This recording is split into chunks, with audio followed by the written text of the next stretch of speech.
accomplish.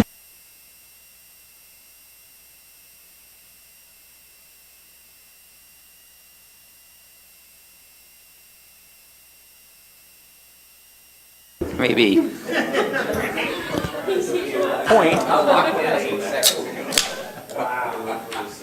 Did you go to the regular groundbreaking? I did not. We weren't invited. I wasn't either. Although Jim did invite me last week. It's a chatty bunch.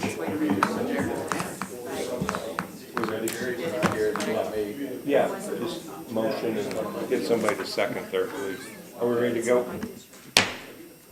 We will call to order the Executive Committee for Tippecanoe County Area Plan Commission for April 2nd, 2025. I believe we have a roll call on the agenda first. Jackson Bogan. Present. Larry Leverins. Present. Diana Looper. Present. Tom Murtaugh. Present. Kathy Parker. Present. Jerry Reynolds. Gary Schroeder. Present. Quorum present. Next, we have approval of minutes. I move to approve the minutes from the February 5th, 2025 public hearing as submitted. I second. So I have motion and second to approve the minutes. Is there any comments or corrections? Hearing none, all those in favor say aye. Aye. Opposed? That motion carries. New business. I move to hear and vote on the request to authorize a belated subdivision extension request for S3269 Rainy Brook Subdivision Part 2, Section 2. I second. Kathy. Hello. So the first thing we have to do is vote to authorize a belated subdivision extension request. Rainy Brook subdivision expired. Their primary approval expired February of 2024. So since it's already expired, you have to vote to authorize the hearing. So we're recommending approval of that. Very good, thank you. Any questions, comments from the board? Hearing none, all those in favor say aye. You got a speaker. Oh, I'm sorry. Do you need, if you don't need to hear anything from me, then that's great. I If you don't need to hear anything from me, I'm fine. I think we need this one first, then we'll get to you. Okay, all right. So this is to allow him to speak. So all those in favor say aye. Aye. Opposed? Okay. They approved you to speak, Tim. Now I'll take the second motion. Larry. I move to hear and vote on the primary approval extension request for S3269 Rainy Brook Subdivision Part 2, Section 2. I second. Okay. So we all know where Rainy Brook subdivision is located. Part 2, Section 2 is highlighted here in black. And here's a look at the aerial photograph and a closer look. So there are 14 lots located right in this area that have not been finalized. So approving this extension request will allow them to finish that part of the subdivision, basically. So all the conditions of the original approval are shown on the staff report, and we are recommending approval. Very good, thank you. Petitioner, please. Thank you. Tim Balancy for T-Bird Design. Agree with all staff's comments. The plans are all completed, and we built these plans based on the standards at the time, and it's just a matter of really just waiting for the owners to decide to finish it out. But we do expect it to happen in the next 2 years, but we'll see. Okay. But I request approval. Thanks. Very good, thank you, Tim. Anybody from the audience wish to comment on this? Questions or comments from the board? Hearing none, we have a yellow ballot.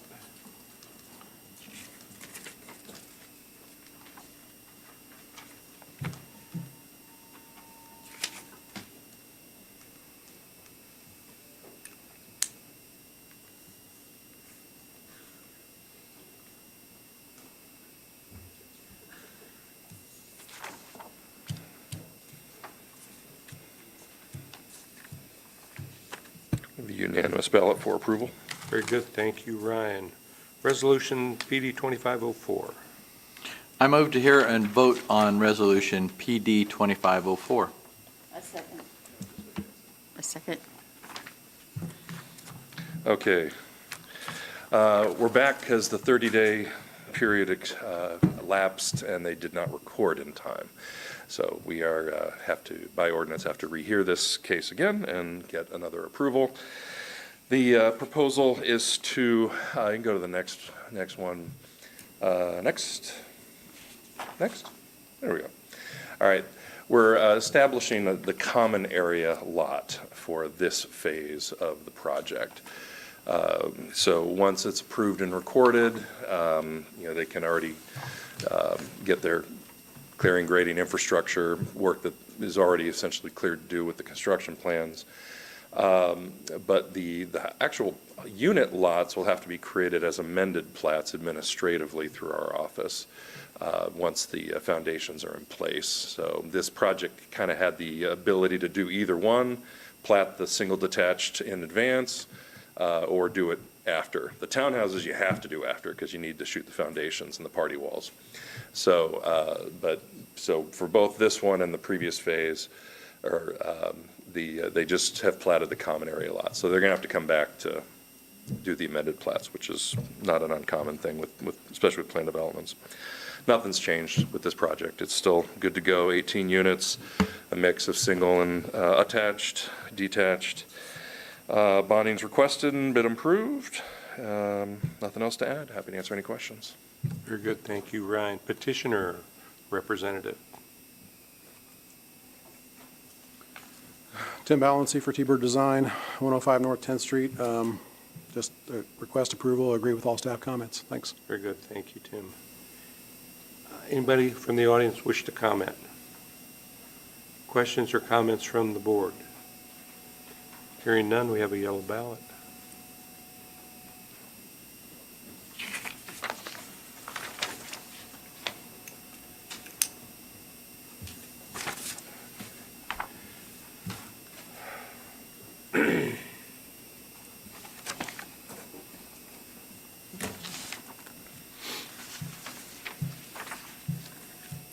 Unanimous approval. Very good, thank you, Ryan. So now we're going to enter the public hearing portion of our meeting and have a statement to read. For those of you unfamiliar with our procedure, the Commission would like for you to know the following. When we hear a request to subdivide land, we are only concerned as to whether the actual drawing showing the division into lots meets the technical requirements of our ordinance. The question of appropriateness has already been determined. Anyone wishing to make a comment or provide us with information regarding any subdivision petition will be given an opportunity to do so. We are a 7-member body, and a majority of 7 is 4. Regardless of how many commissioners are actually present, at least 4 in favor and 4 votes against are required for an action to be official. If fewer than 4 of us agree to either approve or disapprove an action, the case must be heard again next month. Our vote on a request to subdivide is final. When addressing the Commission, please state your name and address for the record. Please limit your statements to no more than 5 minutes, and we ask that you not repeat what others have said before you. Cell phones must be turned off while the meeting is in session. If you wish to make a call, please step out of the room before doing so. All exhibits presented to the Commission become property of the Commission. Larry. I move that there be incorporated into the public hearing portion of each application to be heard this evening and to become part of the evidence at such hearing, the Unified Zoning Ordinance, the Unified Subdivision Ordinance, the Comprehensive Plan, the bylaws of the Area Plan Commission, the application and all documents filed therewith, the staff report and recommendation on applications to be heard this evening, and responses from the checkpoint agencies. I second it. All those in favor say aye. Aye. Opposed? That motion carries. Looks like continuances. I move to continue S 5262 Winborn Rural Estate Preliminary to the May 7th, 2025 Executive Committee public hearing to allow the petitioner to file for a subdivision variance request. I second it. All those in favor say aye. Aye. Opposed? That motion carries. Jerry. I move to hear and vote on S 5250 EAB Pause Subdivision Minor Sketch. I second.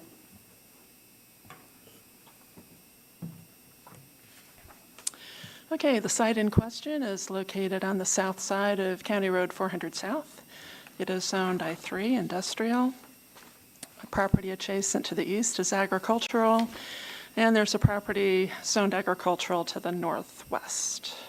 It's just east of US 52. Here's a look at the aerial photograph. And here's a look at the closer look at the property. And here's a look at the sketch plan. You can see it's just a 2-lot minor subdivision. There's an outlot to the south for drainage. This is, one of these lots is going to be the Kennel Club. I think the building's under construction, so. So there are 8 conditions of approval, and we are recommending conditional primary approval. Very good, thank you. Petitioner or the representative? Tim Balancy for T-Bird Design here representing the petitioner. Agree with all staff's recommendations and here to answer any questions and request approval. Very good, Thanks. thank you, Tim. Anybody in the audience wish to comment? Questions or comments from the commission? Hearing none, we have a white ballot.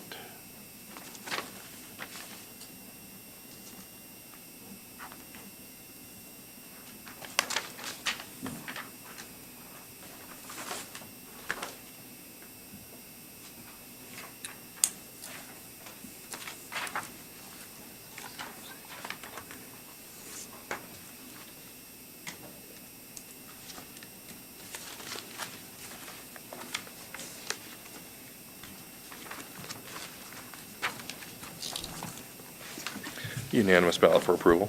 Very good, thank you, Ryan. Approval of the April APC public hearing agenda. I move that the following subdivision petitions be placed on the April 16th, 2025 Area Plan Commission public hearing agenda at the petitioner's request. Placement thereon being without reference to compliance or noncompliance with the adopted subdivision ordinance. S 5263 Hailstorm Subdivision, major preliminary. I second it. All those in favor, say aye. Aye. Opposed? The motion carries. I move that the following rezone petitions be placed on the April 16th, 2025 Area Plan Commission public hearing agenda.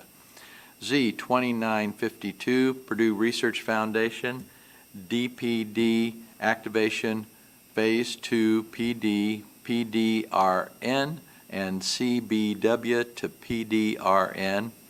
Z 2965 West Lafayette Development Department, Public Safety Center PD, PDRN to PDRN, PDNR to PDNR. Z 2972, number 929, Pioneer Exchange Accommodation Title Holder, LLC, NB to R1B. Z 2974, Baldwin Capital Partners, LLC, NB to GB with commitment. Estridge Development Management, LLC, R1, R2, and A to R3 with commitment. Estridge Development Management, LLC, R1 to R3. Estridge Development Management, LLC, R1 to R1T. Estridge Development Management, LLC, R1 to R1B, and Z2979, Estridge Development Management, LLC, R2 to NB. I second it. All those in favor, say aye. Aye. Opposed? That motion carries. April ABZA. I move the following petitions be placed on the April 23rd, 2025 Area Board of Zoning Appeals public hearing agenda. BZA 2188 West Lafayette Parks and Recreation Incorporated. BZA 2189 Paul Whitehurst. BZA 2190 Jeremy Rush. BZA 2191 MGM Plaza LLC. BZA 2192 MGM Plaza LLC. BZA 2193 MGM Plaza LLC. and BZA 2194 Peninsula Point Flats LLC. I second it. All those in favor say aye. Aye. Opposed? That motion carries. I move that the following special exception request will not adversely affect the comprehensive plan. BZA 2189 Paul Whitehurst. I second it. All those in favor say aye. Aye. Opposed? That motion carries. I move that the following request for variance from the Unified Zoning Ordinance is not a request for use variance prohibited from consideration by ordinance and statute. 2025-08, Prashant Patel. I second it. All those in favor say aye. Aye. Opposed? That motion carries. Budget report. I move we approve the March 2025 budget report as submitted. I second it. Ryan, any comments? Nothing unusual this month, but I will, just wanted to let you know in advance, with our new zoning enforcement inspector who came on board in February, we're able to kind of rock and roll in that department a lot better than we used to. And so cases are moving faster and some are moving into more legal directions. And so we'll start drawing from that, our legal services budget item. And depending on how things unfold, if there's a need for an increase, then we would make that call. But, so far so good. I'm not seeing any issues at this point, but we're kind of in slightly new territory since we're, like I said, a little more higher octane with zoning enforcement than we ever used to be. So that's it, just FYI for now. Very good. Any questions for Ryan? Hearing none, all those in favor say aye. Aye. Opposed? That motion carries. Any other business? I'll take that last motion. I move we adjourn. We are adjourned. And are we ready for the ordinance committee?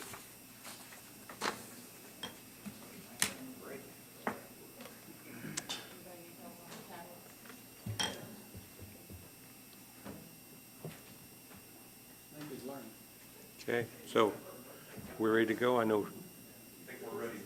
Okay, well, Jackson may need a break. You call out if you need one later.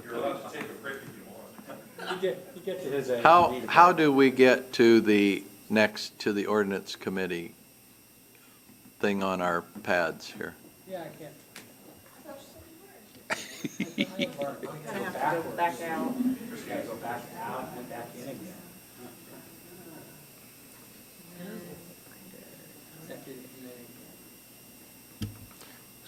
Very good, thank you. Well, this is what I have. Oh, I clicked the wrong little thing.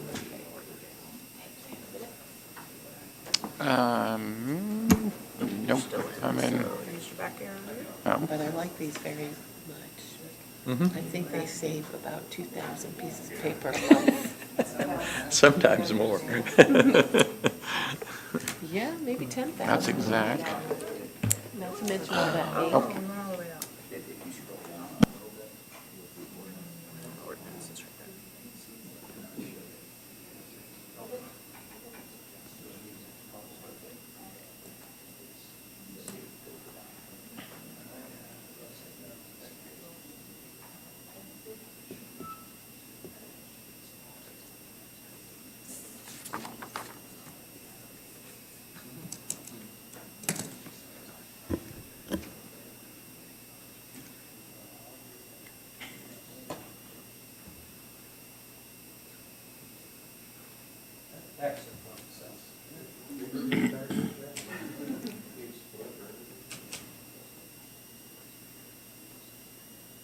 We're not paying him.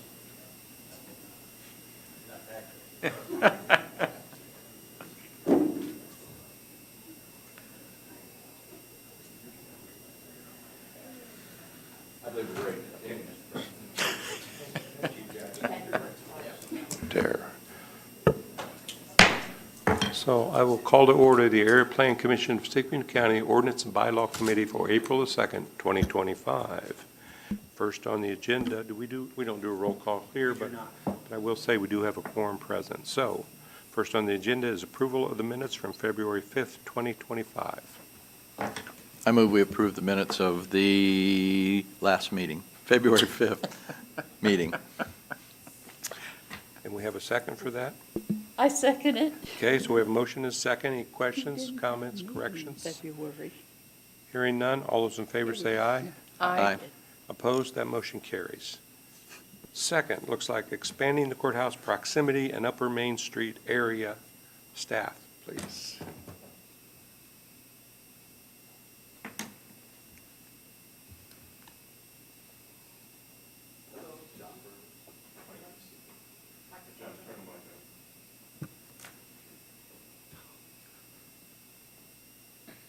Okay. With the 1998 adoption of the zoning ordinance, there was an area put in there as called Courthouse Proximate and Upper Main Street area.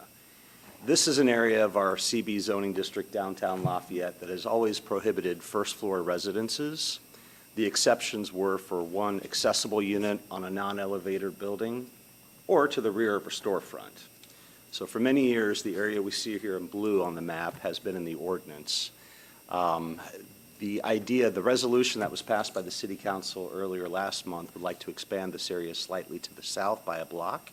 So that's what's shown here in blue. There are a couple of properties that are denoted with the red asterisk here. Those properties were purpose-built residential structures, date from the late 1800s, so those are exempt from this area. Most of this area that Nathan and I canvassed is already all first-floor commercial. There are a few properties in here that will become non-conforming, but staff otherwise supports this expansion of the courthouse proximate at Upper Main Street area. The other thing I would add is that previously the zoning ordinances only had this area in yellow defined by definition. So it was a little wordy in my memo, I kind of spelled out. With this amendment in the enlarged area, we'll actually create a map, so it's much easier to tell what properties are in and out. So staff recommends approval. Very good, thank you. Anyone from the audience wish to comment on this? Good afternoon, Dennis Carson, Economic Development Director. I think John explained everything very well, so I'm just here to answer any questions if you have them. Very good. Dennis, we might have some for you. Anyone else wishing to speak? If not, okay. Any questions or comments from the commission? So Dennis, I'm just curious, the two that are starred, so those first floors are currently being used as residential? Right, and they were, like John said, they were purpose-built as residential. One of them is a home, an historic home, and the other one was it looks like a commercial building, but it was actually built as a residential. It's a two-story building there on Columbia Street. 2 units? I think it's got at least 4 or more okay. in there, yeah. Oh, okay, It's next right- to the cigar. Yes, correct, place, or right. The watch, yes, Yeah, yes, okay. right next to the okay. Frontier parking lot. Yes, yeah, yeah. Okay. Yeah. This is 612 Columbia on the bottom. Yeah. This page you'll see. I don't have a picture of 802 Columbia, but that Okay. was built as a single-family home and Yeah. still retains its single-family character. Okay.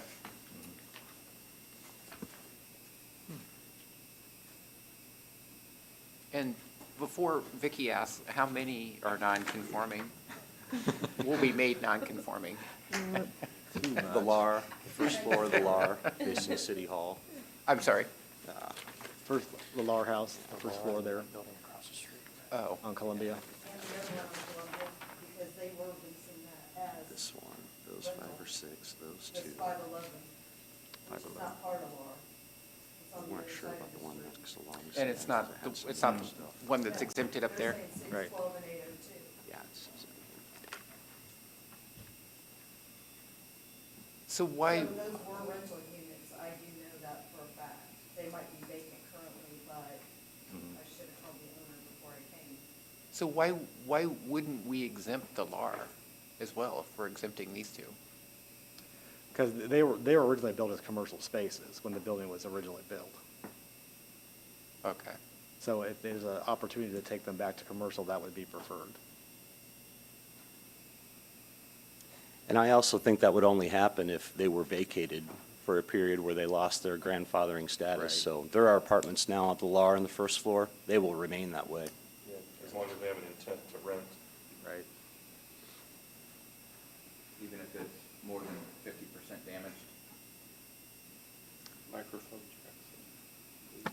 Sorry, first time. Even if it's more than 50% damage? Correct. Oh, okay. Yeah, grandfathering's lost if it's demolished that much. Grandfathering is lost. Yeah, that's true with any non-conforming. Right, okay. So to confirm, the two scenarios are if it's vacated as its current use or if the property is damaged greater than 50%. Then it makes it where it must change the use to be conforming, is that right? And if it ever pleases the city to adjust this boundary, it's as simple as going through this process again and changing the map. So, up to them. But we were happy when LAR came and did their did all the beautiful changes and took that over and did what they did. And now, again, nobody's been notified. We don't know what the change is occurring. And again, I look at the 511 Columbia, knowing that deal quite well, and have grave concerns. I just want to point out that half of the LAR house has been in the yellow, in the courthouse proximate for years. So now we're just making it the entire LAR building, if that changes your opinion. And there's residences on the Main Street side that are non-conforming now. Right, Correct. that's right. They're non-conforming now. All we're doing is expanding that to Columbia Street, the LAR building, I mean. Also, I wanted to point out, with this in place, now it's possible to actually get storefronts, like businesses in the LAR house, and maybe people live behind the storefront. I mean, which is sort of what you expect of a downtown. Actually, that was the original intent on the Main Street side of those spaces, actually. So how were the apartments established on the north side for the LAR house, if this was in place then? Because of the Central Business District at that time, there was a residential first floor wasn't allowed. Okay, so this was not in place when the LAR was redone? Correct.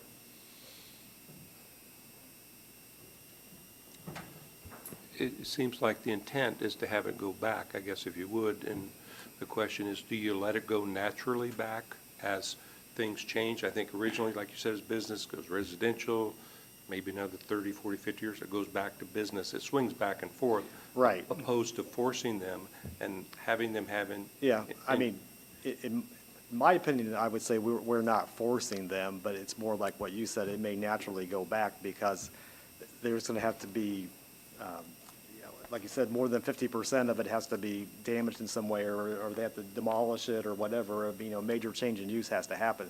They're still intending to rent them as residences, and we're perfectly fine with that.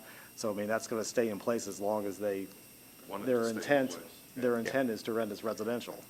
So we've been talking about this for 10 or 15 years here, and as bankers and insurance people get more sophisticated and understand their loss potential, and when someone applies for financing or insurance, if they're not conforming, they can have some issues. And we see people come in and need rezoning because they cannot get financing, maybe because it was a business and it should be a residence. And so that's our concern. It's not that we're opposed to your idea, it's that you're putting sometimes pretty harsh hardship on that owner unknowingly, and we don't know that they have an issue maybe till they seek financing or have an insurance issue and they can't buy the proper insurance. I don't know if you guys can expand more on that, but I mean, we've been talking about this a long time, and they've become more sophisticated because they lose money. So maybe they have a fire, and I know people that had fires, they couldn't rebuild their 12 units because it's down zone. It's a foreclosure. Has there been? It's rare. Any communication with the owner of the LAR house? Are they local? I don't know. They're out of Indianapolis. I have not had direct communication with them, no. I know on the 511, they've only owned that a couple of years, and they did put money in improvements, so. Promote or propose your own alternative version to what you're seeing here, you're welcome to. And then at APC, that debate can ensue, and if APC prefers their version, then, you know, both of those can go in tandem to city council. And so city can get the version that they requested, and then they get the APC recommendation, and then elected officials decide. So that's sort of the pathway we're on. So. Yeah, I think there is a timeline, I think. I don't remember the exact. I think we can tweak it, send it. If they don't like it, they can 60 tweak it, days. It's send gotta it get to back. city council. In the end, they get what they want, but Yeah. we, you Well, know, and yeah, they're the I think- deciders. Yeah, So. they get what they want, but I think to Vicky's point, that the owners don't have an opportunity to voice their concerns. Mhm.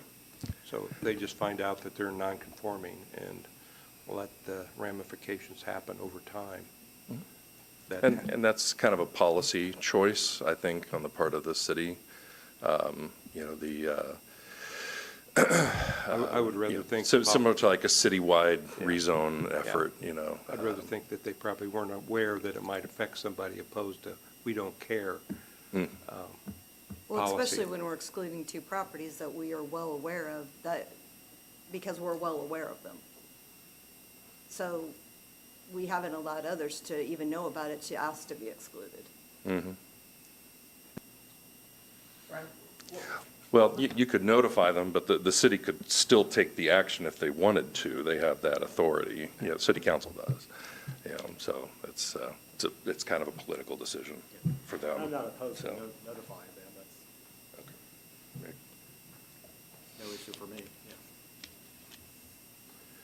But can they ask for exclusion once they're notified?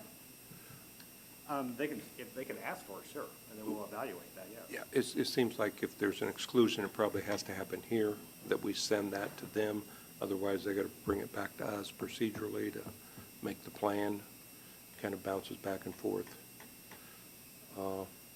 What about excluding them, somehow notifying them, and we'll send it forward if the city sees that they agree with their exclusion? Fine, if not, you can change it and send it back, but at least they'll be notified and have an opportunity to voice their concerns and maybe try to understand what issues they have going forward. And it's not to say, I mean, as properties go back and forth, you know, they're residential's, economic times change, then they become commercial, then they go back. So maybe it can happen in a natural form, Right. when the residential demand changes and business demands are higher. Okay. Well, like I said, as long as we stick to the state code timeline, like there can be kind of two alternatives, you know, the one that we see, the city decides they want to alter that, and then, you know, APC can recommend an alternative or alternatives, and those can kind of proceed to council, so. What do you, It sounds like it's a notification issue so that they can plead their case if there is a case to plead. And so maybe the suggestion would be that you send it on with a recommendation that there be a notification made, as Dennis said, that he's not opposed to that. And then at least that carries it forward to the council so that it can become a discussion item. They go, oh, well, we see that the committee and then the APC followed suit, perhaps, that said we believe there should be notification, so the folks can come forward and say, please exclude me, as opposed to going ahead and excluding anybody. I think there's a procedural issue that we need to change it. We need to send that forward Yeah. with the exclusion, and they can consider it. If they- Certainly can. If they Correct. can maybe hear the input, and if they don't like it, then they can Yeah, change it. I agree. Bring it Right. back, and we'll send it back within the. Or way once that it gets they into want. council's lap, they could table it another month Right. or two, you know, until they're satisfied with their public outreach. So we're only talking about a couple of properties, aren't we? Do we know what That we those know are? of. Yeah. That's always the issue, but. You guys, you canvass the area to know which ones are non-conforming, right? Yeah, oh, yeah. So I think we know. Nathan and John walked it. So, 512 Columbia, on the south side of Columbia, next to Dennis's office, had always been commercial. I remember growing up. It became residential probably since 2010, and now they did a complete redo of the exterior of the building, and it's vacant. I don't know what their intentions are. We don't know if they're intending it to rent to a commercial person or not. The Lar House apartments were always commercial. They were built as a commercial storefront. That's where I took my driver's license test. I don't know if you remember, the BMV used to be there. And as we walked the area, it strikes me that it's odd to have bedrooms along the sidewalk with curtains shut, where there's no activity, and you feel like maybe you shouldn't be walking down there. It feels a little strange. I'd like So to, that's one of the reasons to encourage. yeah, I'd like to add, it's also like a security and privacy issue, because on the other side, on Main Street, as you walk down Main Street, there's literally 2 feet of separation between people walking on the sidewalk on Main Street and beds. That's not preferable to have as a resident or really as a planner. And we also are stating that a portion of that first floor can be residential, just not the street-facing part of it. This is not new. I remember that happened back in the 70s and 80s where commercial space was vacant. Pretty soon you see drapes and open up in someone's living room. And it kind of goes back and forth. Do they get fined if they're not conforming? No, they're grandfathered so they can continue in their current What they're use. doing? It was legally, it was a legal use, and we're making it non-conforming. And the issue with that, as we talked about, is if it ceases its use for 1 year or is damaged more than 50% by whatever reason. So, do you have any specific knowledge about your people, Vicki? I mean, is that going to be a hardship on them? I don't know. Are you their banker? Are you going to call their loan? Could their loan be called? I don't know what their intent, I mean, at one time they spent money to keep them as, to maintain them as residences. And to my knowledge, when it was built, it was commercial on the first floor. I believe that's it. Yeah. Is there a path forward that, let's just take whatever this one duplex that was purpose-built for commercial, sorry, second meeting. And all of a sudden, something happened. Is there a path to have it continue to be grandfathered? Let's say it's damaged more than 50% and they still want to keep it as, is there a path to, is that a variance? Is that a? Good question. Is there anything that the petitioner can come back and say, hey, I'd really like this, and maybe at that point in time, and the reason I ask, maybe at that point in time, things have changed again, and we say, we actually want it to be residential for what, these are all hypothetical We situations. can't do right? use variances in area What? plan. You cannot do use variances. So if you have an R1 lot, and you want to build a McDonald's, you can't come to the BZA and say, I want a variance from the restriction on a restaurant. You can do that in other non-APC jurisdictions in Indiana. And then the zoning ordinance is kind of, rezonings are almost like irrelevant because you can just go to the BZA and get a variance for what you want. Just another way to skin the cat from a, police power zoning perspective. So for APC, and that's a state code. State code said that APCs can't do use variances. We talk about that all the time at every meeting in our little preamble.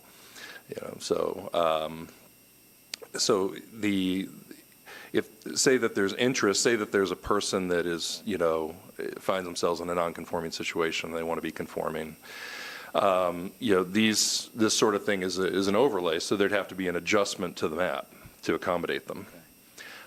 So it's a UZO amendment, just like what we're doing here. And if the city is like on board with the idea, of pulling them out of this district, then they could come in and the person themselves could request it, and APC could forward a UZO amendment, to the city council to consider. City council could think it over. City council could think of the idea themselves, through their staff or their elected officials, and promote a change to that. As Gary said, as the community evolves and there's different demands on properties, that sort of thing. So, there's always a zoning solution for nonconformities, either a rezoning action or an adjustment to a definition or a map. It's a fluid document. We can, pretty much do everything that, except for the stuff that state code says you can't do. And that's a pretty limited list, so. Now, the nonconformity business, that actually is kind of sacrosanct in state code, so there's kind of no touching that. And that's a fundamental of zoning. So I know we've had these debates, Vicki, about nonconformities and that sort of thing. You can't fix every nonconformity. It's just impossible. If it means that much, then you abolish zoning, because then you're just like, well, we don't have use restrictions. We just said building code. And there's half a dozen counties or a dozen or more counties in Indiana that don't. But they're usually depopulated places that don't need those kind of rules to keep the peace. But, so anyway, just some food for thought on the nonconformity issue. There is solutions for individuals, But the city in its legislative body, they hold that police power of zoning over properties, and they can agree and vote on, we want to make that property nonconforming because we don't want to see that use continue.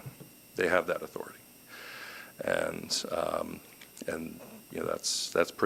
that is pretty solidly sacrosanct with, just zoning law. So, but, if those counselors make those sorts of decisions and the people don't like them, well, they get unelected, so, ultimately the voters are in control as they vote for elected officials that make these kind of decisions. So, anyway, I'm done ranting. Yeah. I would say the sentiment is we're not opposed to that plan at all. I think it's a good idea. It's just making people non-conforming after they've invested money under the code. Mm-hmm. Even though that building 100 years ago was built a certain way, it's been changed, legally changed. And sometimes we have taken buildings that have been built as an apartment and they've downzoned them. So, I'm not sure there's a precedent there that you go back to the first brick and that use continues forever, because uses change as the community evolves. Yeah, right. Yeah. So well, then my suggestion is if the group here wants to have an alternative version, they could promote that and then pass both of these on to the full commission. Yep. It's just hard to say without the person being affected hearing their comments or them understanding what that means for them. Some may not care. Right. Some may care. I don't know. Some may want to go commercial. I'm not sure how we move forward in a short time frame. Well, certainly the city's taken this under advisement. You said. When's the next meeting? This would have to go to May? Yes. May APC would be the next stop. Yeah. And Because, I can talk to them between now and then. yeah. So you could advertise that, and we could talk about it at May Ordinance Committee. Yeah. Okay? Yeah, and then if Good idea. Dennis And I has an would- update, then he could provide. Yeah, I would commit to notifying them and talking to them. Right, just, okay. And that's just based on the 30-day advertising thing. That's why we're. It's on there, okay. Yeah. But we should be able to change, if they want it changed, we can change that at the.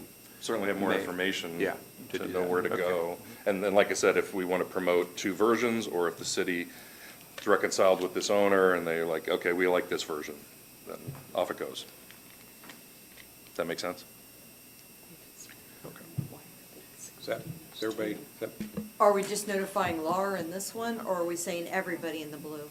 well, I'd say everybody that's not, and there's only a couple that you found non-conforming that will be, there's just a couple, just to notify those users, it's not a lot of them.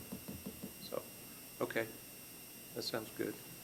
If that's agreeable to everybody, we'll just All right. continue this. We'll turn to you loose. May. And we'll reconvene next ordinance committee on this issue. Very good, All thank right. you. Appreciate And it. we're putting it on the agenda for the May APC meeting, right? Yes. Yeah. Mhm.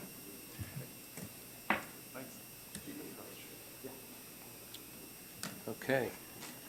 Now, it looks like we have citizens' comments. We have some citizens here. Steve Trekkingas, 635 South Earl Avenue, Lafayette. I'm here to just talk briefly about the discussion at the last ordinance committee meeting regarding the Builders Association's proposal for a new zoning classification, which I think we're commonly would like to refer to as R1C. Since that meeting, and Tim Balanciefer spoke at that meeting, and Tim's, if you've got any questions for Tim, but since that meeting, staff has circulated to the three legislative bodies and their representatives, soliciting comments on the proposal, and basically we're looking at creating 40-foot wide lots to allow us to kind of have something in between our R1B zone and the new townhouse zone. The intent is to have single-family detached homes on a smaller lot with the intent of owner-occupied detached homes. So the comments were prepared on March 13th. They were comments both from West Lafayette Fire Department, Lafayette Fire Department, County Building Commissioners, and from Lafayette and West Lafayette Economic Development.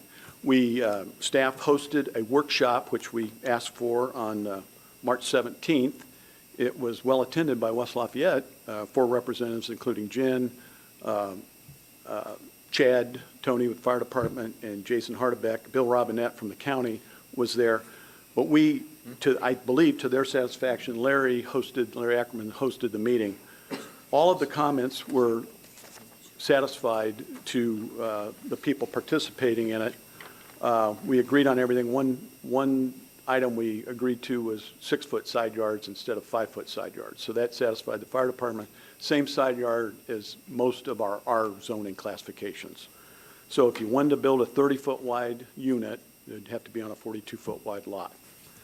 The only item, and Dennis was not at the meeting, but the only item, it originated from Lafayette, was that front-loaded garages should not be more than 50% of the width of the house. Well, that's obviously problematic in that if you got a 30-foot wide house, now you can only have a 15-foot wide garage, which means you can't build a 2-car garage.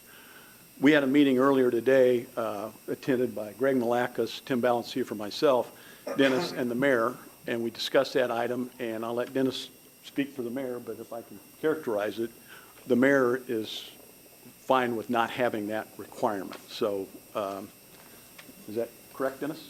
Correct. Okay. So I feel like we're at the point. The other thing we did with this, with the R1, we took the R1U zoning and made a couple minor little changes. We changed the minimum front, side, and rear setbacks to match R1B, and that's about it. We also want to eliminate any wording that deals with rear load garages. It's our feeling that if you're going to have private alleys or public alleys and they're going to be accessed off rear load garages, the PD process might be better to go down the road on that. Because I know some jurisdictions do not want rear load private alleys. Would that be fair to say? Yeah. And I don't think, well, if it's an existing alley, it's one thing for rear load. But so we took out the alleys. We changed the side yard. I don't know if staff has got any additional comments, but it would be our desire to get the draft zoning prepared and presented at the next ordinance committee meeting, unless there's more things we need to talk about. Okay. I'll let staff have their comments if you're done. Yeah, this is going to be on the AO agenda tomorrow, so it just happened to be. Okay. So, he had his meetings, we're having ours. It's wrapping up, so. Okay. Sounds Yeah. like it could happen if there's Yeah, no. so once we have that debriefing with the other parties that were at that meeting, and if they're, at the end of the day, if they're fine with the final draft, and for my part, if public safety is fine with it, I've got no objections. And this won't be new to the AOs, right? Because they've all been part of these Well, meetings. but this will be the first time we've gotten together to talk about it and settle it all, so that's happening tomorrow? So if it's good, then will it be on the May's ordinance committee? meeting? Is that what you want to, or at least try to move it forward? I don't see why not. Okay. Yeah, unless they have some compelling reason to Okay, delay it, and I'll let everybody know if they do. But okay, I don't see it happening. very good. Sounds good. Just a final comment. This is just like any other zoning classification. It goes through the process. It can be approved or denied by the city council or county commissioner. So it's just another tool for our toolbox that we think would be helpful to produce housing at a lower cost. Without a PD, sounds like. Hey, Steve, Yeah, there you go. Without a PD. just out of curiosity, what, 5 feet versus 6 feet, why is such a big difference? Or The deal fire to the fire department thinks department? that's a big difference. We have 5-foot side yards in R1B. Yeah. We discussed it, the developer committee, it's not a big deal. We can build a 28-foot wide house. It gives you actually a little more room to cut a drainage swale in between the houses, and it's not a big deal. But if it satisfies our fire You're okay protection with it. people, we're fine with it. Did they talk about a fire rating? Yeah, there was discussion from West Lafayette Fire, if you're going to be 5 feet apart, you had to have half-inch fire-rated gyp, and, it started getting to that area where we're putting building standards, things that really apply to the building Building code code, into the into- zoning ordinance. We're opposed to that kind of thing. So we thought, hey, let's just make it 6 foot like everything else, and it seemed to satisfy the fire department. Okay, very good. Any other comments from? Good. Anything else from staff? Okay. Sounds like that's good. That's moving forward. Anything else on the agenda other than citizens' comments or grievances? I'll add that. Anything else from the committee? Hearing none, I guess I'll take that final motion. I move we adjourn. We are adjourned. Very good. Good stuff. Well, half of it.